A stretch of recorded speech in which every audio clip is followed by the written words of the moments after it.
एक और बड़ी खबर देखिए जरा, ईरान का अमेरिका के खिलाफ जंग का ऐलान। इस वक्त की बड़ी खबर मैं आपको दिखा रहा हूं, ब्रेक करिए जरा। ट्रंप की मनाही के बाद भी ईरान ने प्रदर्शनकारी को दी फांसी। ये देखिए ब्रेकिंग और शॉट। मशहद में जिम ट्रेनर अली रहबर को दी गई फांसी।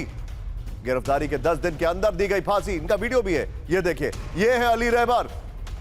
हिंसक प्रदर्शन का इनके ऊपर आरोप था और इनको फांसी दे दी गई। तीनों ब्रेकिंग, तीनों शॉट दिखाइए जरा।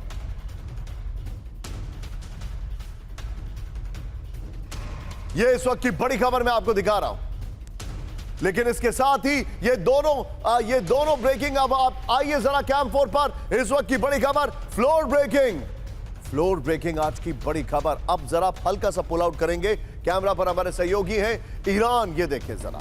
और ईरान को जो घेरा जा रहा है वो यहां से तैयारी चल रही है। विजय थोड़ा सा पुल आउट करेंगे, बगल में ब्रेकिंग और शॉट दिखाइएगा, ध्यान से देखिएगा। ईरान पर किसी भी वक्त शुरू हो सकता है हमला। बड़ी खबर, ब्रेकिंग और शॉट। मिडिल ईस्ट में यूएसएस अब्राहम लिंकन की एंट्री, ब्रेकिंग और शॉट। अगर संभव हो तो ट्राई करिए। हमारे एक छोटी सी टेक्निकल ग्लिच है, उसके लिए मैं माफी चाहूंगा। ये देखिए जरा, मिडिल ईस्ट पहुंचा अमेरिका का एयरक्राफ्ट कैरियर स्ट्राइक ग्रुप। बड़ी खबर, ब्रेकिंग और शॉट। हमलों से पहले मिडिल ईस्ट में बहुत बड़ी सैन्य तैनाती। इस वक्त की बड़ी खबर, ब्रेकिंग और शॉट दिखाइए जरा। यह आज की सबसे बड़ी खबर है। यह इस वक्त की बड़ी खबर। कैमरा पर गुलशन और सतपाल जी, ये देखिए जरा। यूएसएस अब्राहम लिंकन, वीडियो की पर आइए, पीछे स्काई रखिएगा, तेजी से आइए। मिडिल ईस्ट में यूएसएस अब्राहम लिंकन पहुंच चुका है। इस वक्त की बड़ी खबर, ईरान पर किसी भी वक्त शुरू हो सकता है हमला। ये बड़ी खबर मैं दिखा रहा हूं, अमेरिकी हमला ईरान पर किसी भी वक्त शुरू हो सकता है। ये देखिए, मिडिल ईस्ट पहुंचा अमेरिका का एयरक्राफ्ट कैरियर स्ट्राइक ग्रुप। बड़ी खबर, ये देखिए, स्ट्राइक ग्रुप में 3 गाइडेड मिसाइल डिस्ट्रॉयर है, F-35C लाइटनिंग 2 और F/A-18 सुपर हॉर्नेट जैसे 70 से ज्यादा फाइटर जेट तैनात है। 10 दिन पहले दक्षिण चीन सागर से रवाना हुआ था USS Abraham Lincoln. The middle east के हवाले से बड़ी खबर आ रही है। अब सवाल दिखाइए विजय, सवाल दिखाइए, यहां पर सवाल दिखाइए। यह बड़ी खबर है, ध्यान से देखिएगा। और मैं इसी के साथ सर के पास आने वाला हूं। सवाल और ब्रेकिंग और शॉट। क्या ईरान पर हमले के लिए यूएसएस अब्राहम लिंकन का इंतजार हो रहा था?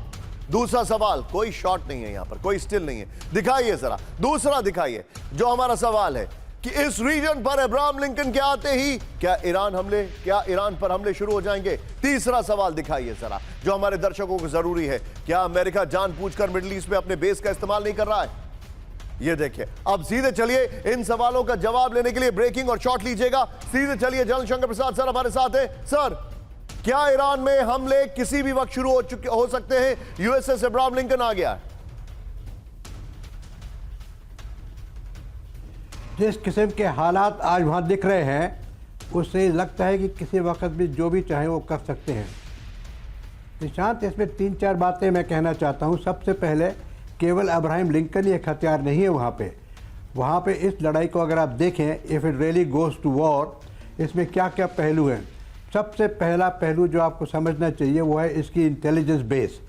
जिस प्रकार से वहाँ पिछले 1 महीने से इंटेलिजेंस घुस के पड़ा हुआ है, उसको एक एक चीज़ की ज्ञान है। जहाँ मुसाद है और भी कई इंटेलिजेंस, CIA है और उनकी इलेक्ट्रॉनिक इंटेलिजेंस है। So intelligence level is the perfect today as far as US and Israel is concern. दूसरी बात ये भी याद रखिएगा कि कुछ ना कुछ इनके ट्रुप्स, मोस्ट प्रोबेबली इजराइल के ट्रुप्स वहाँ शायद ऑलरेडी अंदर हैं। तीसरा सबसे बड़ी बात, इलेक्ट्रॉनिक वॉरफेयर की बात आपने कल भी करी थी अपने TV पे। मैं देख रहा था कि जिस प्रकार से नए यंत्र निकल रहे हैं, जिस प्रकार से नई एक्टिविटीज़ दिख रही हैं अमेरिकन इंस्ट्रूमेंट्स की, वो भी आपने देखी हैं। हमें ये मान के चलना चाहिए कि ये जो लड़ाई अगर हुई तो ये उस प्रकार से नहीं होगी जिस प्रकार से हम और आप प्लान कर रहे हैं कि इनके जो बेसेस हैं उस पर ईरान हमला करेगा और ये इस प्रकार से हमला होगा। ये कोई नई स्ट्रैटेजी बनेगी जिसकी मुझे और आपको ज्ञान अभी नहीं है। जब ये अनफोल्ड होगा तभी इसका ज्ञान आना शुरू होगा। एंड लास्टली, जो अब्राहम लिंकन आ गया है, इससे आपने खुद ही कहा कि इसमें dozens and dozens of types of weapons and aircraft are available. आपको याद होगा वेनेजुला में करीबन 150 जहाज aircraft for flying over Iran. This same capability, but please understand, ये सेम ऑपरेशन नहीं होगा। This will be something quite unique. जिस प्रकार से तैयारी हो रही है, जिस प्रकार से अपनी ताकत दिखाना शुरू करते हैं प्रेसिडेंट ट्रंप साहब दावोस में, उन्होंने जिस तरीके से बताया और जहाँ जहाँ बता रहे हैं वो, उससे लगता है कि उनकी ताकत पूरी हो रही है। I think he is given his armed forces, sir, आप मेरे साथ बने रहिए। अब आपने जो बात बोली है, इसमें मैं कुछ चीजें ऐड करता हूं। all kinds of things to do. You're absolutely right. I totally agree with you, sir.